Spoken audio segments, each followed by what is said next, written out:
देश के कई इलाकों में गर्मी का प्रचंड प्रकोप देखने को मिल रहा है और ख़ास करके जो छोटे बच्चे हैं उन्हें इस प्रचंड गर्मी से बहुत ज़्यादा परेशानी आ रही है और ख़ास करके जब वो स्कूल जा रहे हैं या फिर बाहर निकल रहे हैं, जब धूप का एक्सपोजर उन पर हो रहा है तो फिर उनकी तबीयत बिगड़ने के भी आसार जो है वो देखने को मिल रहे हैं। ऐसे में दिल्ली के राम मनोहर लोहिया अस्पताल में जो 2 बिस्तर हैं वो ऐसे बच्चों के लिए जो है वो एक्सक्लूड किए गए हैं जो कि हीट स्ट्रोक या फिर हीट एग्जॉर्शन के चलते जो है वो अगर वो आते हैं तो इमरजेंसी में ये 2 बेड जो है वो रखे गए हैं। और हमारे साथ बात करने के लिए स्पेशलिस्ट पेडियाट्रिक के विभाग की स्पेशलिस्ट डॉक्टर मंजू हैं। मैम, जिस तरीके की गर्मी हम देखने को मिल रहे हैं, अप्रैल का महीना अभी खत्म नहीं हुआ है कि 45 डिग्री तक टेम्परेचर जो है वो जा चुका है, ऐसे में बच्चों को क्या सावधानी उनके माँ बाप जो है वो बरतें ताकि उनको जो है वो हीट स्ट्रोक या हीट एग्जॉर्शन सबसे इम्पॉर्टेंट तो ये है कि बच्चों का सन एक्सपोजर कम से कम हो। जो स्पेशली पीक आवर्स हैं उनमें बच्चों को घर से बाहर ना निकाला जाए,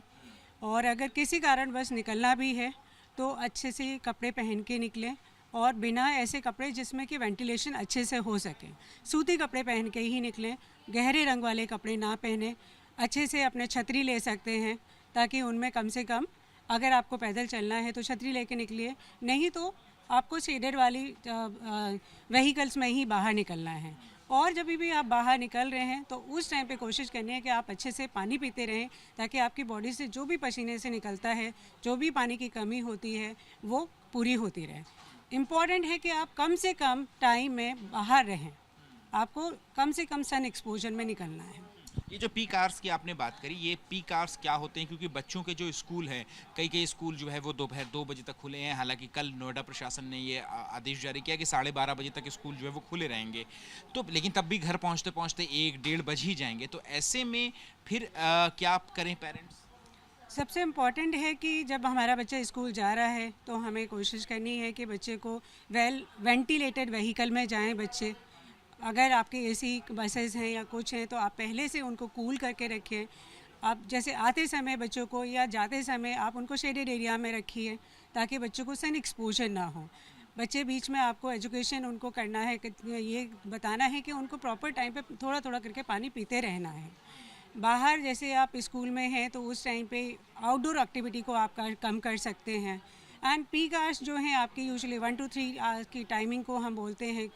1 to 3 PM को, उस टाइम में आपको कोशिश करनी है कि बच्चा बाहर ना निकले ना। महाराष्ट्र में मैम आपने भी अभी सुना होगा मामला कि 2 बच्चे हीट स्ट्रोक की वजह से, गर्मी की वजह से, धूप लगने की वजह से उनकी मौत हो गई, दर्दनाक। तो फिर ऐसे में जो देश भर के जो माता पिता हैं उनके जहन में भी यही सवाल आ रहा है कि कैसे आखिर जो है वो ऐसे मामलों से जो है वो बचा जाए, तो उसके लिए क्या किया जाना चाहिए? इसमें सबसे इम्पॉर्टेंट है कि हमारी जो सोसाइटी है, हमें सबको अवेयर करना है इस चीज़ के लिए कि आप किस तरीके से बचाव किया जा सकता है, और अगर ऐसा कुछ होता है तो आप क्या कर सकते हैं। अगर आपको लगता है कि बच्चे को हीट एग्जॉशन या हीट स्ट्रोक जैसे फीचर्स हैं, उनको बहुत टेम्परेचर हाई है, तो तुरंत आप उनको शेडेड एरिया में लीजिए। अगर बाहर हैं आप, शेडेड एरिया में लीजिए। कोशिश करनी है कि आप उनको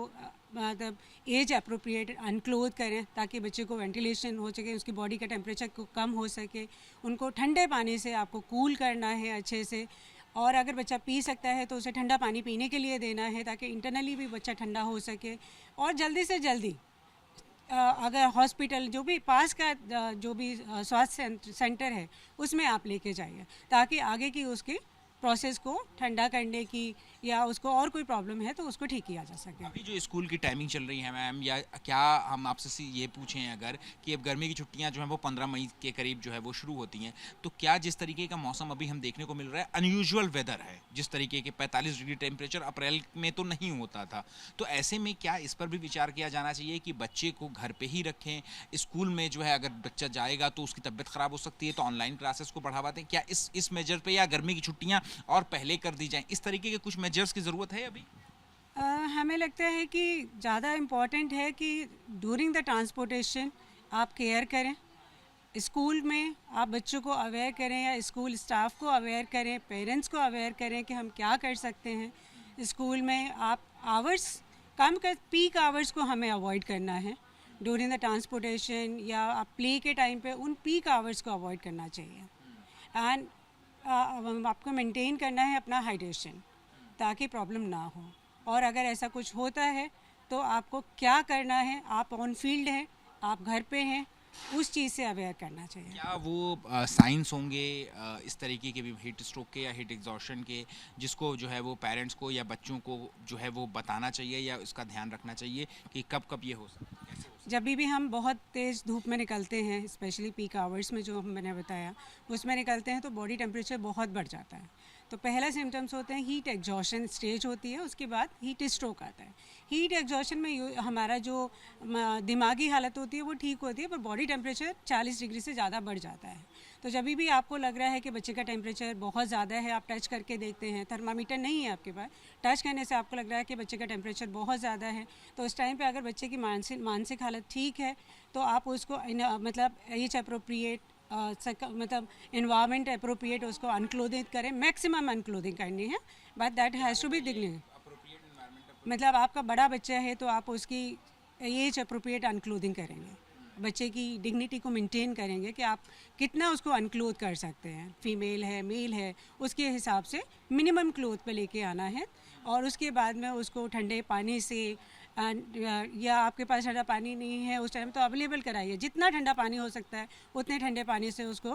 पोंछना है, स्प्रे करना है, या अगर बड़ा भी है तो हम पानी में बिठा भी सकते हैं उसको, ठीक है, पानी पीने के लिए दे सकते हैं। हवा करनी है, फ़ैन लाने हैं आपको, जितना ज़्यादा फ़ैन आपको होगी, एयर सर्कुलेशन होगा उसके आसपास, उतना ही उसका टेम्परेचर जल्दी कम होगा। ठीक है। तो एक सवाल मैम ये भी है कि जिन 2 बच्चों की मौत हुई महाराष्ट्र में, तो फिर उनके कारक जो है वो किस तरीके से रहे होंगे? क्या कुछ जो है वो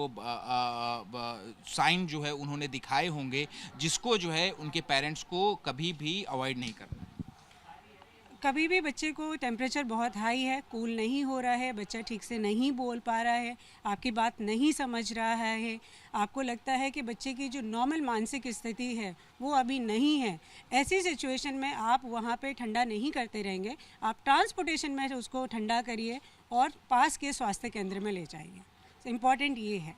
कि जब भी बच्चे की मानसिक हालत आपको ठीक नहीं लगे, बच्चा ठंडा नहीं हो रहा है, आप कूल करने की कोशिश करें, वेट नहीं करना है, आपको तुरंत पास के स्वास्थ्य केंद्र में लेके जाना है। आपने ये जो 2 बेड मैम यहाँ पर तैयार किए हुए हैं, इनकी क्या खासियत है? किस तरीके से, किन हालातों में आप लोगों ने ये 2 बेड जो है वो तैयार किए? ये हमने स्पेशली 2 बेड हमने डिज़ाइन किए हैं हीट स्ट्रोक या हीट एग्जॉशन के जो बच्चे आते हैं उनके लिए। इन पे आने के साथ ही हमारे पास हाई स्पीड फ़ैन है। इसके अलावा हमारे पास high speed air spray water spray है, ठीक है, इनसे हम वाटर स्प्रे, हाँ, इसमें हम जैसे बच्चा आता है, जैसे हमारे पास कोई भी बच्चा आता है तो हम उसको अनक्लोथ करते हैं, maintaining the child age appropriately unclothe करते हैं। उसके बाद में हम पानी लेके आते हैं, हमारे पास जो यहाँ पे रेफ्रिजरेटर है उनमें कोल्ड वाटर है एंड आइस भी है, तो आइस भी है, तो आइस लेके आते हैं, आइस पैक लेके आते हैं, ठंडा पानी लेके आते हैं, वो इन टावलों से उसको हर जगह आपको आगे पीछे हर एरिया को आपको क्लीन करना, मतलब ठंडा करना है। ऐसा नहीं होना चाहिए सिर्फ हम आगे कर रहे हैं, आपको पीछे करना है, बच्चे की आर्म पिट्स पे करना है, ये एरिया में टेम्परेचर बहुत ज़्यादा होता है, आपको नेक एरियाज़ में करना है, पीछे करना है, पैरों पे करना है, हर जगह करना है। इसके साथ आपके जो फ़ैन है वो चलता रहना चाहिए, बच्चे की पूरी बॉडी पे सर्कुलेट होना चाहिए, एक तरफ नहीं होना चाहिए, वो आप फ़ैन को हम रोटेट करेंगे, ठीक है, ऐसा रखिए ताकि पूरी बॉडी पर उसकी एयर आनी चाहिए। उसके अलावा आप इसे ये ठंडे पानी से भर के जैसे आप इसको करते हैं तो स्प्रे आएगा, पूरे बच्चे की बॉडी पे आपको स्प्रे करना है और उसको साथ साथ रिमूव, ठंडा पानी रहेगा, इसको आपको रिमूव करना है पानी को साथ ही साथ, ताकि वो पानी वहाँ रह ही नहीं लिया, उसके बाद में आपको बस हटाना है ताकि वो गर्म पानी ना उसकी बॉडी पर रहे। और हमारा टारगेट रहता है कि उस टाइम पे अगर बच्चा कुछ पीना चाहता है तो हम पीने के लिए ठंडा पानी देंगे उसे, ठीक है, उसके साथ में आपकी उसकी ब्लड शुगर कैसे हैं बच्चे का, हम साथ साथ उसका टेम्परेचर मेजर करते रहते हैं कि उसका टेम्परेचर जितना हम चाहते हैं उतना कूल हो रहा है या नहीं हो रहा है। अगर वो कूल नहीं होता है तो हमें अपने मेजर्स और बढ़ाने हैं और ज़्यादा और अच्छे से करना है, और हमको ठंडा पानी और ज़्यादा आइस क्रश वाटर में करना है, हमें टेम्परेचर को और फास्ट कम करना होगा, क्योंकि हमारा टारगेट रहता है कम से कम 1 degree centigrade temperature every 10 minute में। कितना खतरनाक है मैम ये हीट स्ट्रोक या हीट एग्जॉशन? जितना ज़्यादा टेम्परेचर आपका बॉडी का जितना लंबे टाइम के लिए रहेगा उतना ही आपकी मेंटल स्टेटस को ख़राब करता है, उतने ही आपकी बॉडी के जो होमोस्टेसिस है, जो प्रॉब्लम होती हैं, उसको अफेक्ट करता है। तो एज सून एज पॉसिबल जितना हमारा टारगेट रहता है कि 1 डिग्री सेंटीग्रेड एवरी 10 मिनट का आपका फॉल होना चाहिए। ठीक है, शुक्रिया मैम। तो देखिए ये हैं बता रही हैं जिस तरीके से पीडियाट्रिक्स विभाग की जो डॉक्टर हैं वो बता रही हैं कि किस तरीके से इन्होंने यहाँ पर तैयारी की हुई है, और साथ ही ये बता रही हैं कि किस तरीके से इस भीषण गर्मी में खास करके बच्चों को बचाने के लिए जो है वो क्या कुछ जो है वो करना चाहिए, और ख़ास करके जो पीक आवर्स होते हैं वो उन पीक आवर्स में बच्चों को सन के एक्सपोजर से बिल्कुल बचाना है। और ख़ास करके बच्चा अगर आपका स्कूल जाता है तो फिर स्कूल जाते वक्त जो वाहन है वो प्रॉपरली वेंटिलेटेड होने चाहिए, हवा का जो आर पार है वो जो उसके रास्ते जो है वो खुले होने चाहिए, ताकि जो आँच है उससे भी बच्चा जो है वो बच सके। कैमरा पर्सन राजेंद्र सिंह के साथ अमित बिलाल, एबीपी न्यूज़, दिल्ली।